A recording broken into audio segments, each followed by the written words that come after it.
Okay, yo, what's good everyone, it's Shams, welcome back to another YouTube video, and today, as you can tell by the title of the video, I'm going to be talking about A-levels. Now what I have here in my hand right now are some of the most important documents that I've owned so far in my life to date. They are my A-level grade certificates, which say I got the A-level grades that I actually achieved. Now for a bit of context, I did A-level politics, economics and sociology, where I received A star, AA respectively.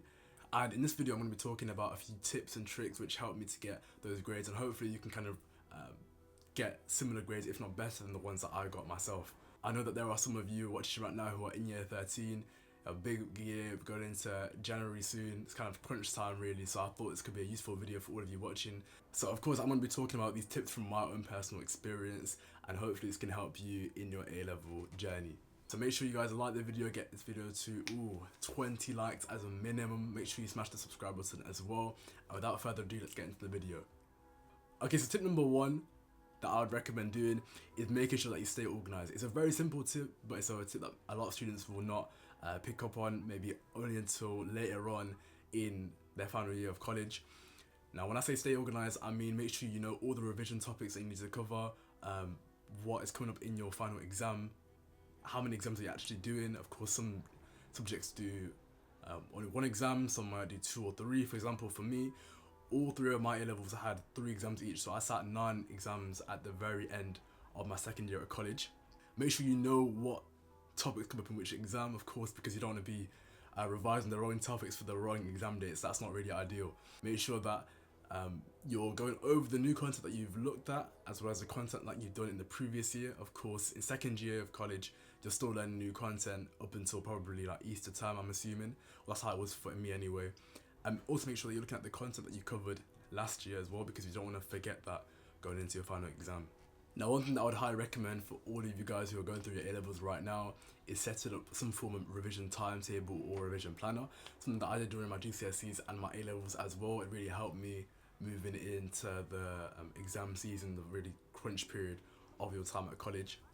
So what I would do basically is write down each day what I've revised, how long I've revised for, what I've done for that topic as well. For example, let's just say I was studying politics that day, then I would put, for example, politics, UK Constitution, revision cards, exam question practice, for example.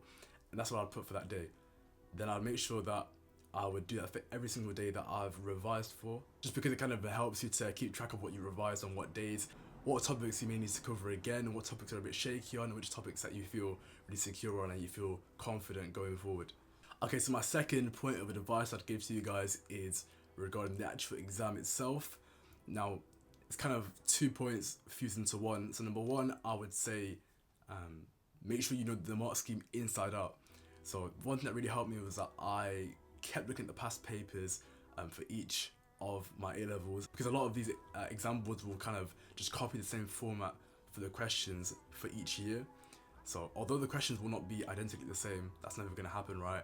But you can always expect the kind of style and the format of questions to be the same. For example, I remember for politics, I think we had like a 15-mark question kind of halfway through the paper, and then on either side for one of the papers we had like a big 30-mark question, which really helped when I was preparing for the final exam. And then by reading the mark scheme itself, you're kind of looking for what the examiner is wanting from you in an answer. And then with that, you practice the exam papers as well. That's my second point of the second point overall, is to just make sure you look at the past papers for each paper of your subject. Make sure you keep going over the past papers, go over them for as many years as possible.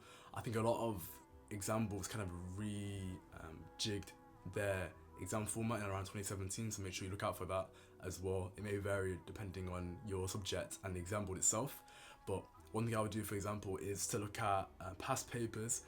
Some of your teachers may actually provide it as well if they care about your grades. I know some teachers don't really care. Now, thankfully, in my case, all of my teachers actually cared about us, and therefore they provided a lot of past papers. So what I would do, for example, is look at a particular paper, let's just say economics paper 1. I believe it was a micro, if I'm remembering that correctly. I'd go through one of the big questions at the end, 25 marker. I'd write it all out, then I'd give it to my economics teacher for him to mark and grade. I'd get feedback on that, and then I'd basically just try and improve. get the grade up, get the mark up, and then when it came to the final exam, writing that lengthy 25 mark was not as daunting as it seemed originally. Okay, so my third and final tip for you guys is to make sure that you collaborate. I think it's a bit of an underrated tip. I'm not sure if a lot of people do it nowadays in general, but collaborating I think was really what helped me get the grades I ended up getting. One of the subjects I did that in was economics. So it was me and 2 or 3 other guys, and what we do is like during the Easter holidays and the half term just before the actual exam started, we'd go through multiple choice questions, we'd go through different essay titles and just plan what we'd write for each of them. It proved to be really helpful because you're collaborating with other people, you're all trying to make sure that you get the best grades possible, and you're all kind of indirectly pushing each other to succeed. Of course, naturally as well, we're all human beings, right? We're all gonna have our own off days or days where we're not really feeling motivated to do any A-level work, any studying, any revision. So having that kind of support system really helped me, I feel, to get the grades that I ended up getting. I think collaborating with your peers as well is really underrated because it kind of creates some friendly competition. Of course, it's not ruthless, and you're not trying to put anyone down or anything, which of course overall is perfect because then you can get the best grade possible and get that grade A or even better, an A star. Okay, thank you so much for watching. That's all I have for today's video. Make sure you like, comment and subscribe.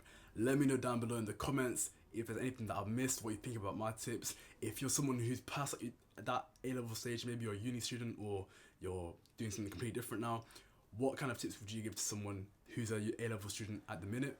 Hopefully those tips that kind of help you to achieve those grade A's and A stars that, you know, I think that you can get.